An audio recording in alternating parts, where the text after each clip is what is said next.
UEFA just approved, regrettably, reluctantly, mind you, a landmark move that could see regular domestic leagues matches played abroad. Not in Europe, but here, there, anywhere. Yes, you heard it right. We're talking regular season matches, not friendlies. It's a huge deal for a lot of people involved, and for the fans. We're talking AC Milan versus Como in Perth, Australia, and Villarreal versus Barcelona, possibly lighting up Miami, Florida. I am Asli Pelit, the Athletics women's sports writer. And I'm veteran sports journalist Michael LoRé. On this episode of Finance of Football, we dive into the implications of European leagues playing valuable matches in foreign countries, as well as sit down with Kyle Martino, the former MLS and U.S. men's national team player, who's establishing a concrete soccer community around the U.S. to help create more opportunities for U.S. players. This piece of news that dropped in our mailboxes this morning, there's going to be a before and after for soccer, I think, internationally, when you think about it, Michael. This has been going on for a long time.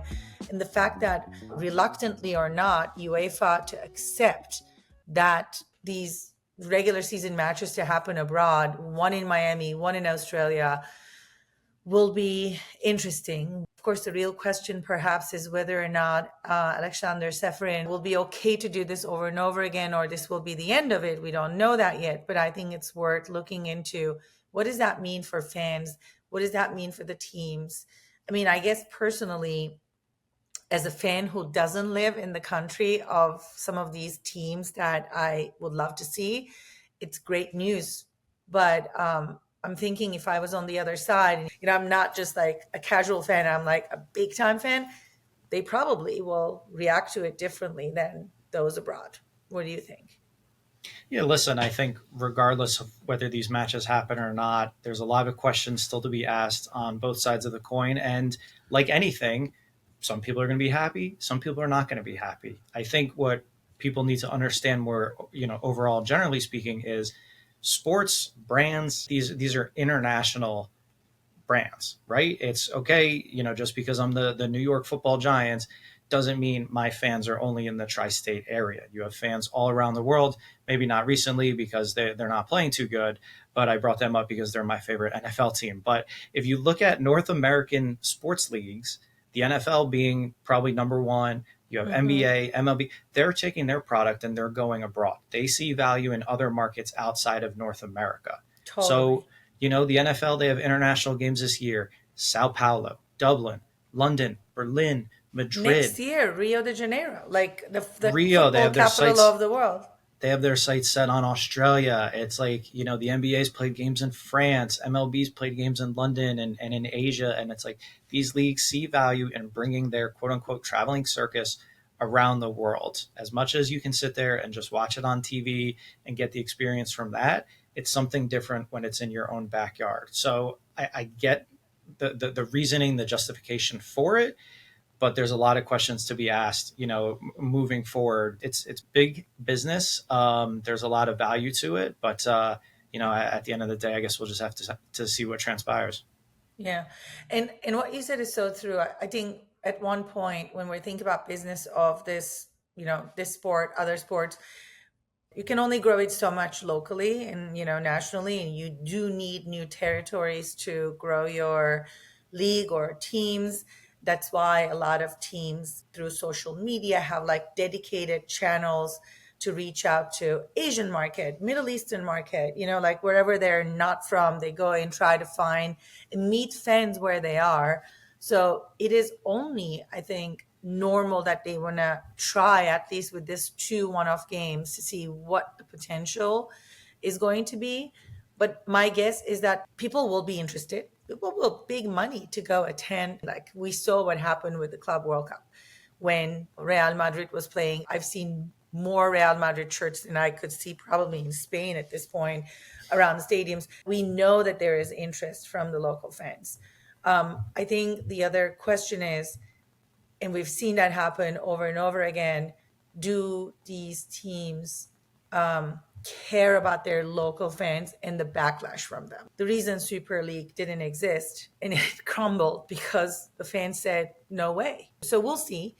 But I think it is a big moment. I think it will be definitely great opportunity for the business side of things to work out. Let's see, what kind of other regulatory frameworks that needs to take place for this to happen again. And if so, where would that be? Where would they go? Maybe it will be like something post World Cup, something to like really use that momentum to bring attention to club soccer in the United States. And of course, what would the reaction from MLS will be? Because I guess the product will compete directly with our local Division One soccer league. Yeah, exactly. I guess it's kind of a wait and see.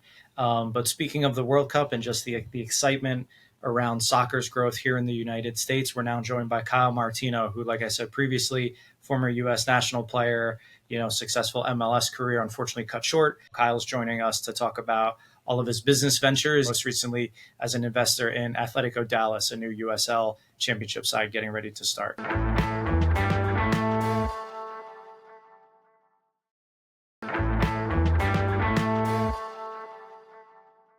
Hi, Kyle. Are you joining us from the streets of New York? On the move. I was about to say, you've got a 90% chance of catching me in this state of moving from court to court through the streets of New York. That's amazing. Welcome to the show. Thank you. Appreciate it. Thanks for joining us. Obviously, the big news out of your end is joining the Atletico Dallas ownership group. We know your professional career was in MLS, but now you're getting into the USL. So I'd love just to hear about how the opportunity came about and why it made sense for you to get on board. I just basically decided I don't have enough projects right now. Just needed to throw another thing about. No, it's actually, rather serendipitous, but not all that surprising in the world of soccer. The two incredible founders, Matt and Sam, got a hold of one of my decks that I have no idea like how it ended up in their lap, but it was basically my vision for street soccer, its influence it could have on communities and culture, and how it can be a footprint that you can either integrate brands into or launch brands off of. And Matt called me and he said, we saw your deck, we're not really sure what the ask is. We just know we want you to be a part of this exciting thing that we're doing in Dallas. Why don't we just jump on a call and talk about it? So we jumped on a call and talk about it. And I'll tell you that I was just intrigued right away because now the branding's out, but this was pre-announcing, the brand colors and the brand story. They just nailed it. I mean, I just believed their passion, the authenticity, the tie to the heritage of Dallas and Hispanic community and soccer culture that's been there for a long time. So honestly, like the nerd creative in me just didn't want to miss an opportunity to be a part of what they were doing. And then I went home and still we had no idea what we were going to do about it. And Matt Valentine, the chairman, got on a plane, flew to New York. We went to my friend's bar, Forget Me Not, right down in Lower East Side. And we sat there and kind of back of the napkin worked out. This back of the napkin deals are the best. I heard this story recently from Lauren Leichman. She said she bought San Diego Wave in the back of a napkin too. So you guys, I always carry a napkin. You never know. Given your American football company and consulting business, I thought you guys were behind the branding too, because that's what you do too. So let's talk about one of your companies. And I feel like so fitting for you to advise people who are coming into the space and or already in the space, not know what to do with their teams or their products and try to understand the ecosystem. That's what you guys do at AFC Co., right? First off, I can't take any credit for the incredible branding that, they were already down the road when I got involved. But, the American Football Company was kind of born out of I was already kind of behaving as a consultant, right? Like the one thing I recognized is the rocket fuel that my mission needed, the blacktop of the United States from a philanthropic standpoint and a, brand and construct standpoint. I knew that I was never going to be able to get where I wanted to go fast enough without brand rocket fuel. Just like a professional football club, the ambition of their attempt to stay up in a league, win a league, or go into a bigger competition, a lot of the times the underwriting is based on these incredible, sponsorship and corporate partnerships that they do. My theory was that I could get Street FC to move the construct of soccer in this country to become a pervasive and prolific way to engage with soccer, but I won't be able to accomplish it unless I can get some substantive and meaningful brand partnerships a part of this. So it was kind of like, in a weird way, I built AFCO as a instrument to meet a need that a lot of these brands have. We work with Nike, we work with Pepsi, we work with US Soccer. It was like I was struggling to sell the brand integration partnership because I hadn't really learned how these brands really wanted to go to market and how they were thinking about showing up in and around the American soccer consumer over the next couple of years. And so it was really, honestly, a pretty amazing unlock that these brands kind of requested my strategic and authentication support from a strategy standpoint. And that was the birth of the American Football Company. Is like, why don't I come inside and before I sell you how you could integrate or be part of Street FC or my mission in street soccer, is that even the right thing for you? Is that a meaningful part of your go-to-market strategy from a brand identity standpoint anyway? And for some brands, it's absolutely not, right? Like that's not how they want to reach the American soccer consumer. But I was lucky that the first brand I did a deal with was Nike. And I think you can see with Toma and everything we're doing, Nike looked at street soccer as not a convenient, but an essential instrument to be the big swoosh and to be Nike again. So I can't say it's prescience that I mapped out. I was going to build the consulting spoke of my universe. It was kind of just, it was needed as a bridge to get to these brand deals that I was struggling to bring over the line. Shout out to McKinsey, BCG, and Bain. Maybe they should learn from this experience. Send your consultants into the company first, let them work there for a while, and then come up with, advice. It's amazing. Yeah. What's funny is a lot of these groups obviously work with these entities. So here's little the American Football Company me. We were in a meeting the other day with Pepsi, and they've got their agency of record and the 20 or 30 people. It's like they've got all this manpower, and I'm sure they're like, who the hell is this guy with the beard in the corner who just walked in, with looking like an out of work actor? Why is he in this meeting? People usually say that when I come into rooms, so I'm glad they say that to you as well too. Yeah, I've inherited it. Yeah, right.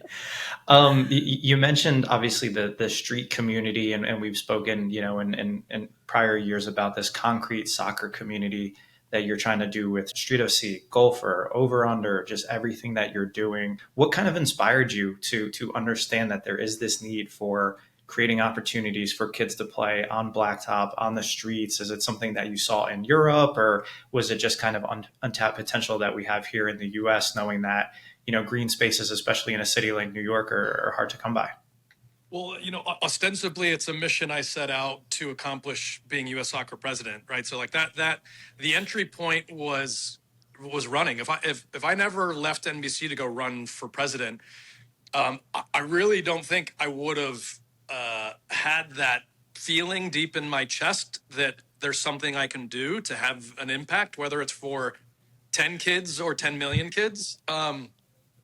But the issue of consequence that I got hung up on was access, but I really wasn't sure how to tackle that. And I'll be honest, the lens I was looking at soccer through pre my mission was a competitive lens, right? I was thinking of how do I help our men win a national team one day and keep our women winning a national team? I was really stuck in the construct of a top of the pyramid point of view. And it was one stat or outcome of a study that I found with Aspen Institute of Sports that said proximity to a facility is the highest percentage chance a kid will start and continue to play sports. So that thing was just buried inside me. I'm like, all the roads, their incredible research across all sports, 300-page, surveys and studies that they put out every year, it would always be tethered to this idea of the second you put sport all the way over there, you lose a huge part of what is the cultural conduit that keeps kids playing soccer. So it was that combined with, I grew up playing short-sided street soccer. I was a competitive basketball player.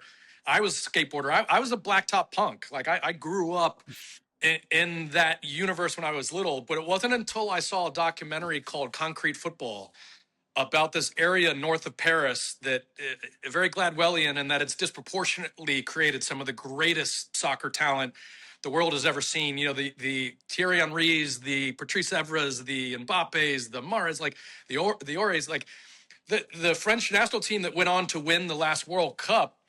It's not like there was a group of people from Paris on that team.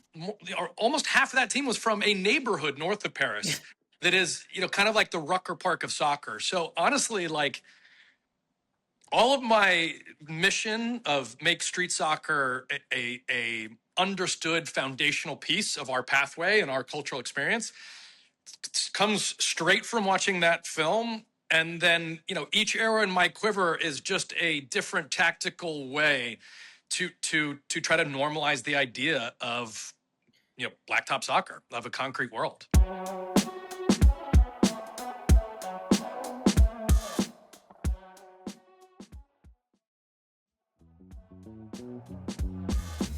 One of the biggest problems in this country is that sports is still pay to play. It only separates the talent from the pipeline, I guess, because its accessibility is a problem. Living around the world, like one of the things that I think I always observe, the kind of neighborhood that you're describing, it's probably outskirts of a city, a lower income socioeconomic level, but they're immigrants, refugees. Yeah, exactly. And they are, all they want is to play.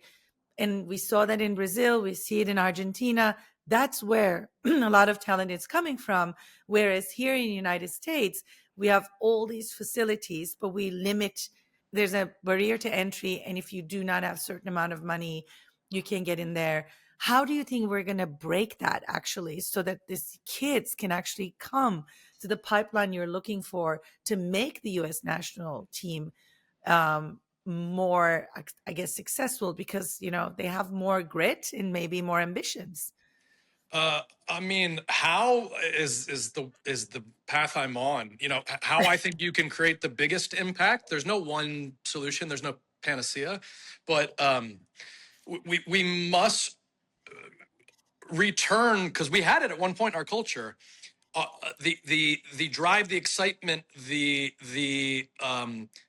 zeitgeist to unstructured play, right? Like before you even talk about concrete, we've got to get these kids regularly playing pickup sports again, sports sampling in a spontaneous way.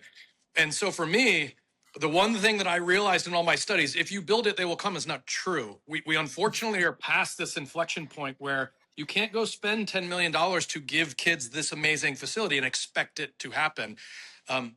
We've got to begin to build the stickiness from gamification, from incentive alignment, from empowering and amplifying stories of facilitators. There's a lot of things that go into. It's got to be two things. It's got to be socially sticky. It's got to be the FOMO if you want to be a part of some experience. Also, it has to be incentivized from a facilitator and a participant standpoint, and gamified and endorsed, right? So it's like, for me, the stat that's wild is, we talked about that area north of Paris. There's no player. Someone would say Tim Weah, and I would say there's probably an asterisk next to Tim. I love Tim; he's a phenomenal player. But his dad was one of the greatest players in the world at one point. That's a different scenario. No kid has come from New York City to represent our national team. It's like that. The fact that 20% of the men's and women's national team isn't made up of kids from New York City is already wild. So when you think of the 2,000 basketball courts in New York City, for me, we don't have an infrastructure problem. We don't have an access issue. We've got to incentivize facilitators and normalize and hold space for unstructured, semi-organized, right? Like semi-facilitated play. And then let the kids decide if they want that to be in their portfolio of play in their universe. Because here's the thing is, every country has pay to play. We're not getting rid of pay to play. It's just who's paying how much for what, how often. You know, like Johan Cruyff has this amazing quote. I trained 3 hours a week at Ajax and played 3 hours a day in the street. Where do you think I learned how to play football? So the biggest thing that we've got to get across is even if the kids were having fun in this world, and they're not, like that's one of the biggest things that Mia Hamm pointed out to me a while ago is the biggest seismic issue is the kids just aren't enjoying what they have access to. Forget those that don't have access to it. Those that do are falling out of love with and not feeling the joy and expression and empowerment of participating in this. But for me, the second you start to hyper specialize at 9 years old, the second we make kids pick a sport and divide from their best friends and no longer participate at recess and no longer play with their high school and no longer experience the social side in conjunction with the competitive side, we're already in a losing game. We're already not going to be able to reverse and arrest this trend of kids dropping out of sport younger and younger. So like, for me, this is a soccer specific thing because it's my passion. It's what anyone will listen to me about.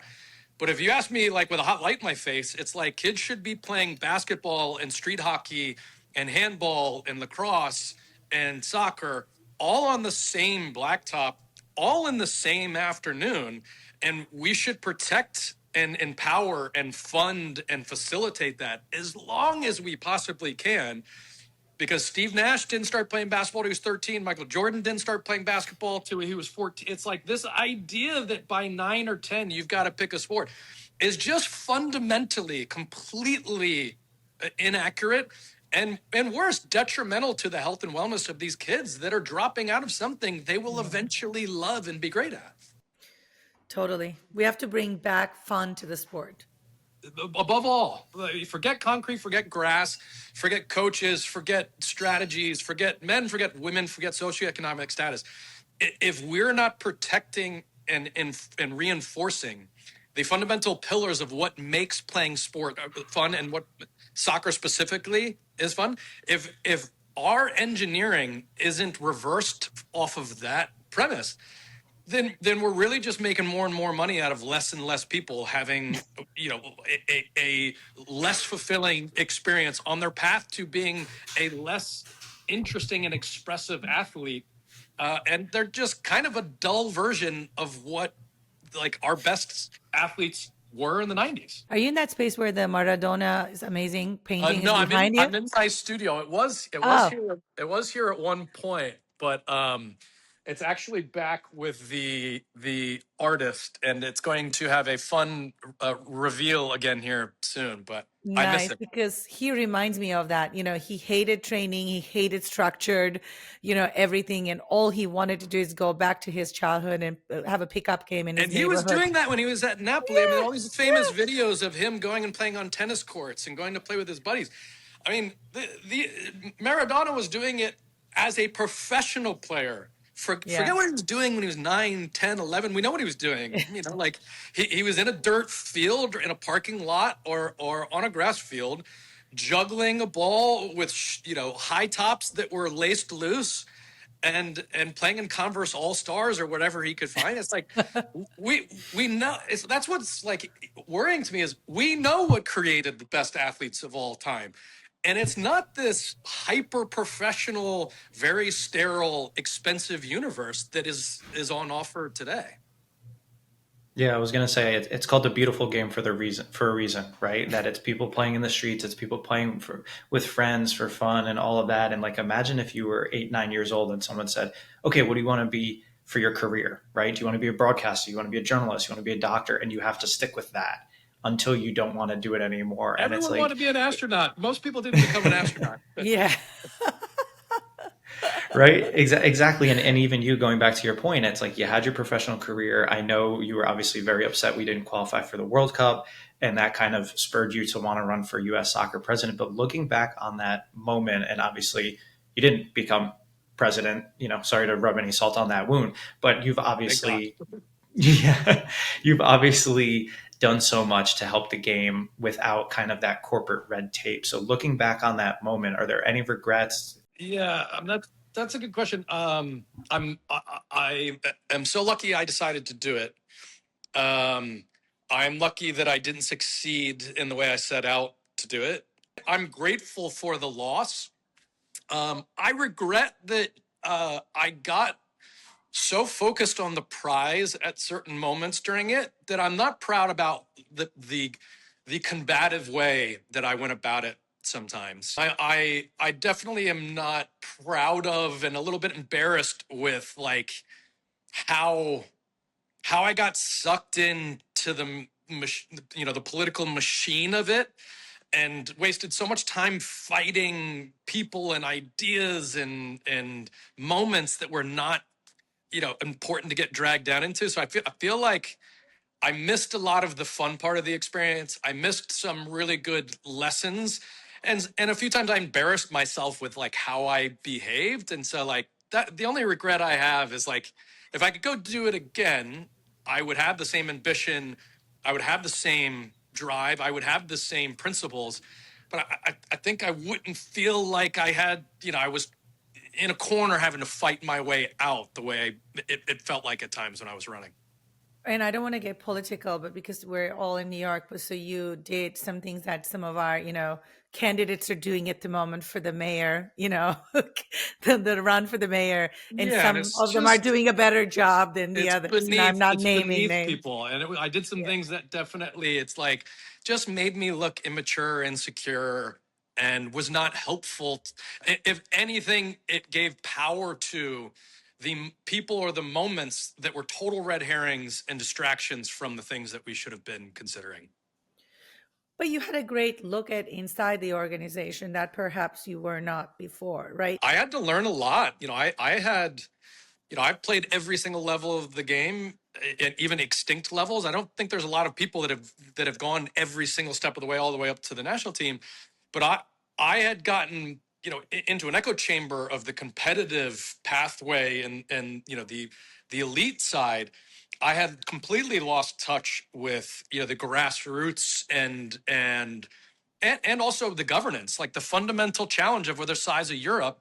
And we've got to be honest, like U.S. soccer is a brand new federation. Like a lot of these other countries have had hundreds of years at this thing, and Hmm. 94 was kind of the first time things became modernized. Where before that, like it was a mom and pop shop garage band. So like I think sometimes people are really cruel on the powers that be. And it's very easy from a position of naivete or ignorance to be critical of, the power brokers in this country that make the decisions. I don't agree with a lot of the things Don Garber has done, a lot of things Sunil has done, but I have a tremendous amount of respect for the two of them for paving a way that was not there. I think Don Garber has been a huge positive for soccer in this country, and Sunil Gulati has been a huge positive for soccer in this country. And I disagree with some of the ways that they've gone about doing it, but we're very lucky that those two people have put decades of work, of intelligence, of who cares what it's like now? It's easy to say what they could be earning or what their opportunities are now. No one wanted those roles when they first existed, and those two honestly founders of the modern version of soccer are two of a handful of people that have been integral in shaping what soccer looks like in this country, the good, the bad, and the ugly of it. So looking back on your time going through the system, like you said, during the Soccer Federation candidacy, to where we are now, knowing that we have a World Cup coming here next summer, how would you personally assess the state of U.S. soccer? Is there still more work to be done? Are we at least on the right trajectory? Have we taken steps back? Just would love your thoughts as someone who is just so, integral to that conversation through all of your, businesses and now the ownership and, as an analyst on television, it's like, I don't know how you have time for all these things. So I think one thing that will tell you how I feel before I unpack it. Yesterday, it was announced that I'm one of a handful of ambassadors that UF Soccer have asked to come and be a part of Soccer Forward, the legacy that will be left behind after this 2026 World Cup. And there's not a chance, those that know me, I would have agreed to that without believing in leadership, believing in Cindy, JT, Lex, who's running Soccer Forward, the you know 3 dozen people that are experts in their category that are leading the charge in this very ambitious and exciting and challenging future of US soccer has our way, our home, and our legacy, right? Like the sporting side, the philanthropic and social enterprise side, and the post World Cup training center and what we all look like. That is a massive, massive upgrade and ambitious shift to what U.S. soccer used to be. And so, do I think we are making mistakes? Of course. Do I think that someone else who was in these roles would avoid these mistakes? Not necessarily. I think we have the right leaders. I think we have incredible people within U.S. soccer. And U.S. soccer has a challenge to sort of write some of the architecture of a past that they're not responsible for, that it's easy in hindsight to think is problematic or culpable with some of the challenges we're seeing from a participation or a pathway standpoint.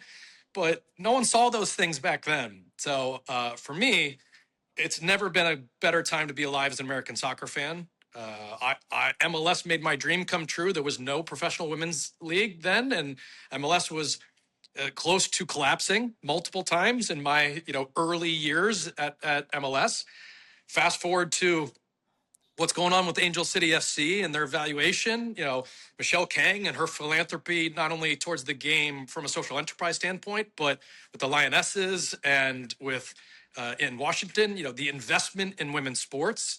It's like all of this is above and beyond where we thought soccer would be at this point if you tracked it 20 years ago. So, I'm here to do whatever I can to push the inertia and adjust it in a direction that can be transformative in arresting some of the challenges and providing opportunities that don't exist today. But there's no part of me that's going to point the finger at any individual or any part of the system. Everything is a better version of what it used to be, and the problems that the system gets, I would say, challenged for or blamed for are not always correlated or are not always tethered.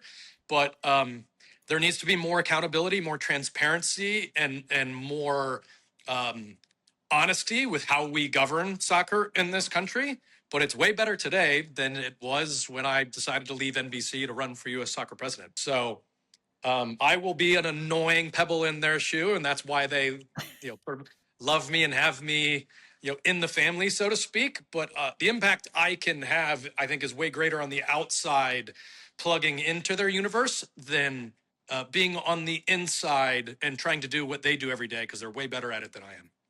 I think before we close this incredible conversation, I have one question. You've seen what happened during the Club World Cup, like the audience, the interest, fandom. When you were traveling around the US, did you see that, spark, that, energy that you saw in other countries, in the American fans? Do you think we're going to have an amazing World Cup? The short answer is yes, absolutely. This is not a false dawn or another promise of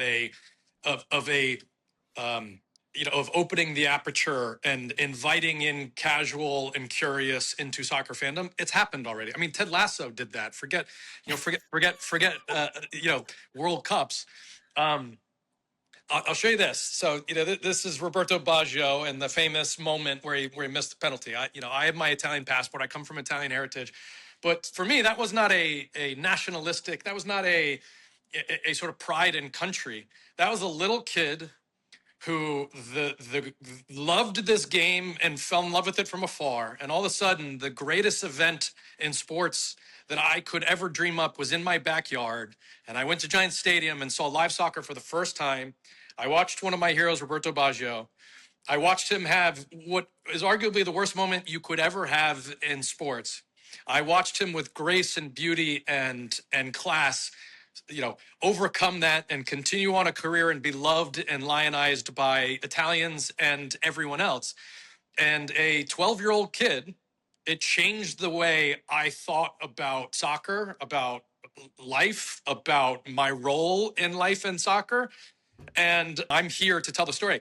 The amount of kids that there is a player in that tournament that's not American, that the Women's World Cup in 31 and the Men's World Cup and the LA Olympics, these summers that are coming up are going to, hopefully they don't tattoo it on themselves. That's not always advisable, but it will forever change a generation that is going to wow us and take the incredible energy and excitement of the backdrop of this tournament and turn it into innovation, turn it into ideas, turn it into product, and turn it into investment.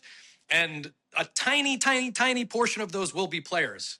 A ginormous and exponentially greater number of those than ever before will be the cultural fabric that has always been here, that just needs a big push into a modern era. That we are a global soccer nation that tells global soccer stories across multiple genders, and the World Cup is a celebration of what the U.S. and North America is as a conduit, as an engine culturally for the rest of the world. We are no longer where you import something to us. Like this is going to be an exciting and amazing moment where we are this wave of energy, innovation, investment, and excitement that comes from all these host cities and gets pumped out to the rest of the world. And I'm excited to be an old man watching what the next generation decides to do with all of that. Don't say old man. Michael keeps saying this old man too. You are both not old. And I think it's going to be a fun thing to watch, especially in New York City, where we're going to host the final a few miles away from downtown. And I can wait for kids to get excited and go pick up games with you in Chinatown, hopefully. I love it. Let's do it. What's the advice for Landon? Did you see that video he posted the other day? And Landon, if I could give you some of my hair, I would. But you are a handsome and wildly talented player, one of the best I've ever played with. I think we go shake head from here forward, and I'm right behind you. Right behind you.